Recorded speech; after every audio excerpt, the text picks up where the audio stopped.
قبل أن نتعرف على معنى هذه السين التي نراها في القرآن، أريد أن ننبه إلى أن علماء الضبط رحمهم الله تعالى لم يكتبوا هذه الاصطلاحات إلا لتبيين معاني الآيات. كل الاصطلاحات تعينك على فهم كلام الله سبحانه وتعالى وتعينك على طريقة القراءة، فلا تظن أن الأمر هكذا عبثا. معنى هذه السين السكتة اللطيفة.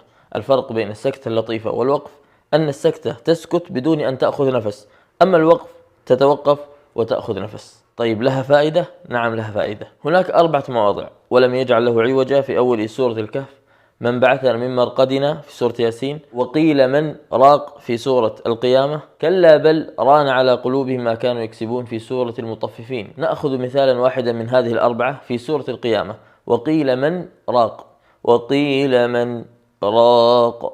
لو لم تقف يكون المعنى وقيل من راق. من راق صيغة مبالغة من كثرة المروق، والمارق هو الخارج عن طاعة الله، فمن باب تبيين المعنى تقول وقيل من راق، يعني من يرقيه. أما التي في الكهف وياسين والمطففين أرجو أن تكتبوا لي معناها لو لم تقف، اكتبوها لي في التعليقات. ماذا يكون المعنى؟